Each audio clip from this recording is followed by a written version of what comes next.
안녕하세요. 배신의 장미입니다. 오늘은 이기적인 시어머니와 시누이 셋을 둔 사연자분에 관한 사연입니다. 평소에도 이기적인 시댁 식구들은 명절이면 이기심을 더 드러냈다는데요. 참다 참다 시댁 식구들에게 돌아가며 사이다 날린 사연. 지금 시작합니다. 곧 명절이 다가오니 몇 해 전 제게 못되게 굴었던 시댁 이야기가 생각이 납니다. 제겐 홀 시어머니와 시누이 셋이 있습니다. 결혼한 손이 시누이 둘과 남편보다 20살 어린 시누이 하나요. 시어머니는 하나밖에 없는 아들 제가 데려갔다며 늘 절 못마땅해 하고 타박하셨어요. 남편이 제게 다정할수록 더욱 그러셨답니다. 시어머니와 저희, 형님 둘은 모두 같은 동네, 같은 단지에 살았습니다. 어머님께서 자식들을 그렇게 가까이 두고 사시더라고요. 결혼 4년차 때 같은 지역 내 다른 동으로 이사를 갈까 한다고 얘기했다. 어머님께서 일주일을 머리 싸매고 누우셨고 형님들은 절 세상에 없는 나쁜 며느리 취급을 했었죠. 저와 남편은 결국 어머님께 두 손 두 발 다 들어 무릎 꿇고 이사 안 갈 테니 그만 일어나시라고 말씀을 드렸고 어머님은 그제서야 자리를 털고 일어나셨어요. 그때 시누이들도 저희한테 하나밖에 없는 아들과 며느리가 어머니를 버린다며 천하의 불효자라며 욕을 하셨습니다. 속으로 화가 부글부글 끓었는데 시댁과 잘 지내보고 싶었던지라 착한 며느리병 걸려 하고 싶은 말을 속으로 삭혔네요. 시댁은 주말마다 시댁, 큰형님 집, 작은형님 집, 저희 집을 번갈아 가며 저녁을 함께 했습니다. 전 그게 정말 싫었어요. 우리 이번에 큰애네 집에서 갈비찜 해 먹자. 너 갈비 좀 재워와. 엄마, 갈치조림 먹고 싶지 않아? 큰 냄비에 갈치랑 양념 잔뜩 해서 지지면 너무 맛있을 것 같은데. 갈치조림 좋지. 그럼 이번엔 둘째 내서 갈치조림 해 먹자. 예, 수산시장 가서 갈치 크고 실한 놈으로 잔뜩 사서 조리자. 알겠지? 엄마, 우리 이번엔 감자탕 해 먹을까? 들었지? 이번엔 등뼈랑 감자 좋은 놈 사다가 푹 끓여놔. 이번 주말은 감자탕이야. 우리 다음 주엔 뭐 먹을까? 우리 막둥이 좋아하는 족발보쌈 해 먹을까? 전 늘 통보를 받았고 장소만 다를 뿐 누구네 집에 가든 요리와 설거지는 모두 제 차지였습니다. 남편은 그때마다 아니 왜 맨날 이 사람만 다 해야 하는데 누나들은 왜 안 하고 주말엔 좀 각자 생활하자. 안 그래도 다 가까이 살아서 수시로 보며 사는데 꼭 이렇게 주말마다 모여야 해요? 그냥 각자 편하게 살면 안 돼? 특별한 날에만 이렇게 모이자. 나도 우리 가족끼리 가고 싶은 곳도 있는데 말이야. 시어머니와 시누이들은 남편의 이야기에 어찌 착한 네가 그런 말을 할 수 있냐며 제가 다 사주한 거라고 몰아붙이기도 했습니다. 아니라는 제 말은 믿지도 않았어요. 왜 그러고 살았냐고요? 학창시절 진한 사춘기를 겪고 놀고 싶은 대로 놀고 부모님 속도 많이 썩혔던 전 남편을 만나 정신 차리게 된 케이스였거든요. 남편은 제게도 참 잘하고 저희 친정엄마에게도 정말 잘했어요. 저희 엄마는 늘 제가 남편을 못 만났으면 어땠을까 하고 생각하면 머릿속이 아찔해진다고 하실 정도였지요. 저도 남편의 그 심성들을 알기에 남편과 시댁에 잘하고 싶었을 뿐입니다. 그래서 남편에게 제가 할 수 있을 때까진 하겠다고 했어요. 이랬든 저랬든 제가 사랑하는 내 남편의 가족이니 그마저 남편을 선택한 제 몫이라고 생각했거든요. 사람이 잘해주면 고마운 걸 모르고 한도 끝도 없이 바란다고 하지요. 시댁 식구들도 그랬습니다. 자꾸 선을 넘는 말과 행동들을 하니 결혼 생활을 이어갈수록 가슴 한켠이 울끈불끈 시댁을 향해 솟아 올라오고 있었어요. 한 번은 시어머니께서 절 부르시기에 갔더니 두꺼운 겨울 옷들을 주시며 세탁소에 드라이를 맡기라고 하십니다. 그걸 꼭 제가 가져가야만 했을까요? 그래서 어머니 세탁소에 전화하면 수거 배달 다 해주는데 이 무거운 걸 저보고 가지고 가라고요? 이거 비싼 건데 그 사람들이 막 들고 갈 거 아니야. 나 그 꼴은 못 본다. 네가 예쁘게 들고 갔다가 세탁 끝났다고 하면 예쁘게 들고 와. 그거 우리 딸들이 사준 거야. 그러고 보니 네가 사준 건 없네? 생활비 모아서 시애미 모피도 좀 사주고 해야지. 가만 보면 넌 참 센스가 없어. 애가 셋인데 그럴 돈이 어딨어요. 저도 맨날 10,000원짜리 티 하나 입는데요. 너 10,000원짜리 사 입니? 너 그거 네 남편 욕먹이는 짓이야. 좀 제대로 사 입어라. 근데 난 그게 10,000원짜리인 줄은 몰랐네. 백화점에서 산 줄 알고 속으로 욕했거든. 내가 입은 이 원피스야말로 백화점에서 비싸게 산 건데. 어때? 제가 좀 오태가 나서 그래 보였나 봐요. 근데 그 원피스가 백화점에서 사신 거라고요? 유한마트 한쪽 코너에서 비슷한 디자인 많이 봤어서 전 거기서 사신 건 줄 알았어요. 홈웨어를 굳이 비싸게 백화점에서 사시지 마시고 유한마트에도 물건 좋은 거 많으니 한번 가보세요. 아니면 저랑 가보실래요? 어머님은 이내 똥 씹은 표정을 하시더니 얼른 세탁소나 가라고 하십니다. 저도 시집 온 지 10년 차를 넘어가니 이제 농담 반 진담 반으로 어머님의 말을 맞받아치기 시작했습니다. 큰 시누이는 늘 제게 이름을 따박따박 하대하듯 부릅니다. 사실 전 누구 엄마나 올케라고 불리며 제 이름이 사라지는 것보다 시댁 식구들도 제 이름을 불러주는 게 좋았어요. 그런데 큰 시누이는 꼭 미정아, 저거 좀 갖다 줄래? 라며 지시하는 듯한 말에 제 이름을 붙이며 하대를 합니다. 이게 은근 기분이 나빠요. 물론 저보다 손이 시누이니 뭔가를 부탁할 수는 있겠죠. 하지만 단순 부탁이 아닌 늘 지시를 합니다. 자기는 엉덩이 한짝 꼼짝하지 않아요. 큰아이를 임신해 있던 어느 주말, 그때도 역시나 시댁 식구가 모두 모여 있었어요. 당시 전 남편의 성화에 제가 주방일을 하지 않았는데 제가 하지 않자 주방일은 형님들의 몫이었습니다. 사실 주방일을 하다 보면 손이 젖어 있거나 지저분한데 이것저것 필요할 때가 있잖아요. 요리는 작은 형님이 하는데 옆에 서서 큰 형님이 양념, 식기, 재료 등을 가져오고 손질하라며 연신 저를 부릅니다. 요리를 마치고 식사를 할 때에도 소주 가져오는 일, 부족한 앞접시 가져오는 일 등을 끊임없이 제게 시켰어요. 앉아서 밥 한 숟가락 뜰 정신도 없더군요. 더 이상 심부름을 시키지 않기에 나도 이제 밥을 먹어볼까 했는데 다 식은 밥과 김치와 밑반찬 조금 있고 메인 음식은 모두 먹고 없더군요. 순간 너무 짜증이 나는 거예요. 그래서 저도 모르게 울면서 아, 짜증나. 아, 이게 뭐야. 지들 입만 입이고 나는 주둥이야? 어쩜 사람들이 이래? 지들만 먹고 상도 거지밥상도 아니고 완전 더럽고. 아, 엄마 보고 싶어. 우리 엄마는 내가 자면 나 먹으라고 남겨주는데 여긴 밥도 못 먹게 심부름만 시키다가 음식 찌꺼기만 남겨줬어. 하니 중요한 전화가 와서 빠르게 식사를 마치고 밖에서 통화를 하고 들어오던 남편이 어? 왜 울어? 오빠, 나 이 집 식구도 아닌가 봐. 나랑 애기는 먹을 것도 없어. 어? 여기 남겨놓은 와이프 음식 어딨어요? 아, 뭐야, 왜 하나도 없어? 아, 진짜 너무 하는 거 아니에요? 그때 큰형님이 너 어디서 큰 소리야? 우리 딸이 더 먹고 싶다고 해서 준 건데 그걸로 다 큰 어른이 울고불고 해야겠어? 아, 진짜 유난이야. 그 길로 시댁 식구고 나발이고 집으로 갔습니다. 따라온 남편은 제게 미안하다고 난리가 났었죠. 둘째, 셋째 시누이도 크게 다르지 않았어요. 명절이면 언제나 엄청난 양의 명절 음식을 제가 혼자 다 해야 했습니다. 시누이들은 명절 전 주말이면 어머님께 엄마, 나 이번에 고추 부침개랑 고구마 튀김은 꼭 해줘야 해. 알았지? 나는 잡채를 꼭 먹고 싶어. 우리 시댁도 잡채하는데 나는 내가 한 음식 먹기 싫더라. 음식하느라 고생한 거 생각나서 내가 한 거 먹으면 토할 것 같아. 난 엄마네 음식 먹을 거니까 많이 해줘. 나는 명절 끝나고 학교 돌아가면 냉동실에 넣어두고 한 달은 먹을 거니까 있는 대로 다 싸줘요. 근데 난 육지 언니랑 동그랑땡이 좋으니 많이 주세요. 예, 들었지? 뭐 늘 다 하던 거니 더 늘어난 건 없는 것 같네. 다 해줄 테니 걱정들 마. 성질이 났습니다. 그런데 화가 나도 늘 제가 다 하는 이유는 제 남편은 늘 아들 없는 저희 집에서 저희 엄마가 혼자 상 차릴 거 걱정된다며 각종 전을 전집에 맞춰서 보내드리고 제철 과일과 육류, 어류들도 미리 다 보내드리곤 했어요. 평소에도 수시로 친정 부모님께 전화 안부도 자주 하고 용돈도 자주 드리고 지방 출장을 저희 친정 근처로 가게 되면 제게 말도 하지 않고 친정에 가 저희 부모님 얼굴이라도 보고 오고 식사라도 한 끼 사드리고 오곤 했어요. 그러니 제가 시댁 식구들이 절이 나와도 눈 딱 감고 했습니다. 막내 시누이는 함께하는 법이 없었어요. 평소 지방에서 대학을 다녀 혼자 사느라 힘들다며 집에 오면 늘 방에 처박혀 나오지 않았습니다. 말로는 쉰다고 하는데 음식을 다 하고 나면 그때부턴 뺀질나게 거실에 있더군요. 그 속이 다 눈에 보입니다. 명절이면 온갖 음식을 하기에 바빴습니다.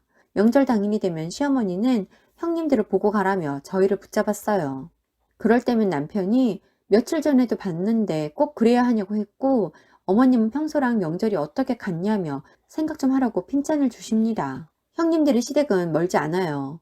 저희 시댁에서 모두 30분 이내에 있는데 명절날 늘 오후 3, 4시나 돼야 오더군요. 어머님은 형님들 보고 가라고 성화지, 저희 친정은 지방이지. 저희도 친정에 가려면 일찌감치 나서야 하는데 형님들 때문에 친정에 매번 명절 당일 저녁에나야 도착할 수 있었어요. 명절이 3일로 짧을 땐 당일 저녁에 가서 다음날 아침만 먹고 올라왔습니다. 그럴 때면 늘 기분이 상했어요. 남편은 미안하다고 했지만 기센 시댁 여자들의 치이는 남편인지라 저까지 남편을 힘들게 하고 싶진 않았습니다. 그런데 지금으로부터 3년 전 명절을 앞두고 제가 그간 죽여오던 성질을 시댁 식구들 앞에서 폭발해 버린 일이 있었습니다. 그 당시 남편이 지방으로 발령을 받아 저희 가족이 모두 이사를 갔어요. 시댁은 정말 난리가 났었죠. 하나밖에 없는 아들 멀리 보낸다면서요. 그런데 전 왠지 잘 부려먹던 시다바리가 없어져 슬퍼하시는 것 같아 보였습니다. 그의 명절을 앞두고 시어머니께 전화가 왔습니다. 이번 명절은 내가 너희 집으로 가마. 니들이 다 올라오면 네 남편 힘들잖아. 간 김에 명절 내내 거기 있다 올란다. 내가 자주 가보지도 못하니 말이야. 어머니, 그래도 괜찮으시겠어요? 그리고 저희도 명절 당일이 되면 친정에 가야 하는데, 그러면 어머님 혼자 계셔야 하는데 괜찮으세요 정말? 내가 친히 너희들 집으로 명절에 간다는데 친정을 간다고? 한 번 안 간다고 큰일이라도 나니? 친정은 미리 다녀오든 명절 지나고 다녀오면 되지. 그리고 시누이들도 명절 당일에 니네 집으로 갈 거야. 요즘 우리 가족 다 모이지도 못하고 해. 내가 내려가자고 했다. 그리 알고 준비해. 어머님은 하실 말씀만 하고 전화를 끊으셨습니다. 순간 이성이 뚝 끊어졌습니다. 화를 어쩌지 못하겠더군요. 1년에 2번 친정 식구들과 보고 그중 한 번이 명절인데 가지 말라니요. 말이 된다고 생각하시나요? 너무 화가 나 남편에게 퇴근길에 아이들을 픽업해 챙기라고 하곤 혼자 시댁으로 올라갔습니다. 시어머니는 갑자기 나타난 절 보곤 귀신이라도 본 양 눈이 휘둥그레지시더군요. 아니 너 어떻게 지금 여기 있니? 애비랑 애들은 어머님 드릴 말씀이 있어서 왔어요. 전화로 할 말은 아닌 것 같아서요. 무슨 얘기? 대체 무슨 얘기길래 거기서 여기가 어디라고 왔니? 어머니, 이번 명절에 저희 집에 오지 마세요. 그리고 저도 안 올 거예요. 저도 저희 친정 가서 친정 엄마 좀 도와야겠어요. 뭐라고? 너 미쳤니? 나보고 오지 말라고? 그리고 친정에 간다고? 네, 왜요? 그러면 안 돼요? 넌 출가 외인이고 우리 집 식구잖아. 정신 차려. 어머니, 형님들도 출가 외인인데 큰형님의 경우엔 매번 추석 때 시댁 아예 안 가잖아요. 제가 모를 줄 알아요? 그리고 저 친정 늦게 가게 하려고 형님들 시댁 갔다가 집에서 쉬다 매번 오후 3, 4시 돼서 오는 거잖아요. 제가 그간 제 남편 봐서 모른 척 해줬으면 적당히 하셔야 하는 거 아니에요? 그런데 이번엔 아예 친정을 가지 말라고요? 어머님, 오지 마세요. 오셔도 음식 하나도 안 해놓을 거고요. 저 그냥 친정 갈 거예요. 어머님은 어이없는 표정을 짓더니 큰형님에게 전화해 제가 미친 것 같다고 빨리 와서 절 내쫓아 달라고 하더군요. 큰형님은 작은형님에게도 이야기했는지 득달같이 둘이 달려왔습니다. 어머님은 형님들이 오자 갑자기 울기 시작합니다. 내가 우리 아들을 어떻게 낳아서 키웠는데 저것이 여태 발톱을 감추고 있다. 이제 와서 날 잡아먹으려고 하네. 아이고 내가 오래 살았다 오래 살았어.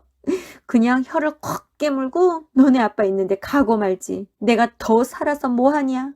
라고 하시더군요. 엄마 그런 말이 어딨어. 옳게 대체 뭘 어쨌길래 엄마가 이래? 형님 명절에 저희 집 오세요? 왜요?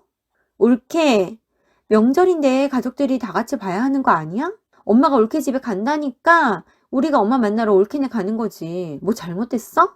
형님들은 어머님이랑 바로 옆동 살면서 명절이라고 저희 집에 와서 어머님을 보신다고요? 전 명절 당일에 저희 친정에 갈 건데 저 없는데 저희 집에 계시려고요? 옳게 손님이 갔는데 집을 비운다고? 그게 말이 돼? 옳게는 손님을 그렇게 맞아? 명절이 아니라면 제가 그럴까요? 저희가 어머님 댁으로 올라오면 간단한 일을 왜 어머님이 오신다고 해서 이렇게 머리 아프게 만드시는지 모르겠어요. 어머님, 그냥 저희가 올라올게요. 운전이야 저랑 그이랑 나눠가며 하면 되죠. 내가 간다고 내가. 고속버스 타고 내가 내려가는 게 낫지. 니들이 왔다 갔다 하면 힘들 거 아니야. 너넨 내 마음도 모르니? 어머님은 감정이 호소하고 계셨습니다. 어머님, 어머님 말씀도 맞긴 해요. 그런데 저희가 지방에서 지내는 동안 명절에는 어쩔 수 없는 거예요. 아니면 어머니께서 명절 당일에 다시 집으로 올라오시면 되는데 그것도 싫으시고 저희 집으로 형님들의 아가씨까지 다 오면 전 어떡해요? 그러니까 친정은 명절 전이나 후에 다녀오라고. 넌 어쩜 그렇게 융통성이 없니? 그래, 그렇게 하면 되겠네. 뭐가 어려운 거라고 그걸 못하겠다는 거야? 고작 그것 따지러 여기까지 온 거야? 아, 진짜 시댁 식구들이라고 대접해 주려니까 안 되겠네. 내가 그간 그냥 시키면 시키는 대로 고분고분 하니까 우스워요? 진짜 학교 다녔을 때 만났으면 한 주먹거리도 안 되는 것들이, 아, 진짜. 적당히 해라, 진짜. 어머님도 적당히 하시고요. 아들 있는 유세 좀 그만 부리시면 안 돼요? 아들 하나 있는 집이라고 제가 할 만큼 한 것 같은데 어쩜 그렇게 끝을 모르세요? 몸으로 하는 노동이랑 저한테 뭐라고 하는 건 사실 상관없어요. 몸으로 하는 건 그냥 하면 되는 거고 저한테 하는 말이야 한 귀로 듣고 흘리면 되니까요. 그런데 친정은 제 가족인데 저희 집도 명절엔 저 기다려요. 어머님이랑 형님들처럼 모여 살지도 않고 1년에 두어 번 보는데 이제 명절마다 저희 집에 오신다는 거면 전 이제 친정 1년에 한 번 갈까 말까겠네요. 딸은 출가 외인인가 몰라? 야, 너 이씨, 너 나랑 동갑이지? 그냥 동갑으로 탁 까놓고 말할게. 넌 출가 외인 아니야? 너야말로 하루에도 몇 번씩 친정에 왔다 갔다 하고 참견 다 하고 너나 친정 드나들지 말고 시댁이 잘해. 진짜 소박 안 맞는 게 신기하다. 툭하면 날 아랫사람 대하든 말 막 하는데 너 우리 학교 옆에 있던 그 종고 나왔지? 너 나 몰라? 알 건데. 내가 네 동생이랑 결혼해서 형님 형님 하니까 내가 정말 네 따까리였냐? 어? 학교 다닐 때 개찌질이 요즘 말로 애들 빵 셔틀이나 했으면서 아휴 내가 상종을 말아야지. 앞으로 나한테 이래라 저래라 훈수 두지 마. 내가 내 남편 봐서 알아서 내 도리는 할 거니까. 알았어? 그리고 어머님도 적당히 하세요. 아들 하나인 것도 알겠고 그 아들이 귀한 것도 알겠어요. 저도 새끼 낳아봤는데 그만 왜 모르겠어요? 알아서 도리할 테니 요구하시지도 말고 오라가라 하지 마세요. 제 남편이 저희 친정에 잘하는 거 눈꼴셔 하시죠?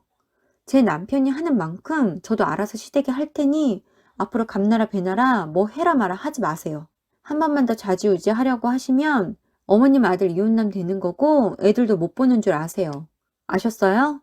그때 다가올 주말을 맞아 올라온 아가씨가 부랴부랴 들어옵니다. 아마도 형님들이 단톡에다 제가 쳐들어온 얘기를 썼나 봐요. 새언니, 이번 명절에 뭐라고요? 난 학교에서 바로 새언니네 집으로 갈 건데 우리를 두고 친정에 가신다는 건 아니죠? 앞뒤 상황도 모르는 막내의 막말에 형님 둘과 시어머니는 그만하라고 손사래를 쳤지만 사인을 이해 못하는 막내는 팔짱을 끼고 절 위에서 아래로 째려보더군요. 그래서 너 뭐라 그랬어? 어딜 와? 네가 왜? 내가 지금껏 형님들이랑 어머니께 얘기했는데 또 말해야 해? 자세한 얘기 네 언니들한테 듣고 우리 집에 오지 마. 올 일 없을 거니까. 내가 네 엄마야? 우리 집으로 오게. 그리고 너희 혓바닥 잘라먹었니? 말이 짧다. 어디 톡톡 쏘도 개념 없이 말해? 네가 생각이 깊다면 나한테 그러지 못할 텐데. 하긴 생각이 깊지 못하고 머리가 안 좋으니 공부를 못해 당장 존폐가 어찌 될지도 모르는 지방에 이름도 없는 그런 대학에 들어간 거겠지. 난 학교 다니면서 놀았어도 그래도 서울 4년제는 나왔어.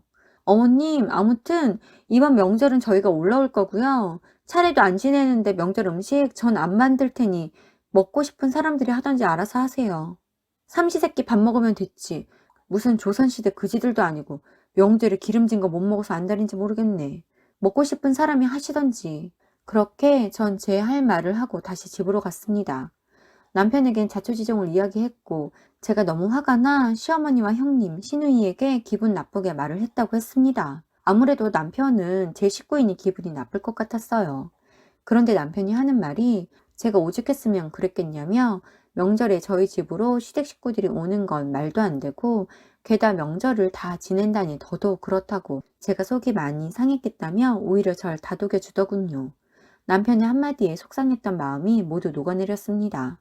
그 일이 있고 얼마 뒤 명절, 시어머니를 비롯한 시댁 식구들은 그 어느 때보다 조용했습니다. 음식은 정말 삼시세끼 먹을 것만 했고 제게 고압적이지도 않고 말을 함부로 하지도 않더군요. 그간 좋은 게 좋은 거라고 10년을 참고 살았는데 아무리 쑤시고 건드려도 반응 없이 가만히 있으면 정말 가만히로 본다는 걸 새삼 깨달았답니다. 그 후 시댁은 저희 가족과 적당한 거리를 유지하고 있고 저와도 그 적당한 거리를 유지하고 있답니다. 전 이랬든 저랬든 시댁이기에 며느리로서 제 할 도리는 하고 있어요. 며느리의 도리는 정확히 정의 내릴 순 없지만 전 적당히 하고 있다고 생각한답니다. 곧 명절이 다가오네요. 우리나라의 모든 시어머니와 며느리들이 현명하고 사이좋게 지낼 수 있는 명절이 되길 바랍니다. 지금까지 배신의 장미였습니다.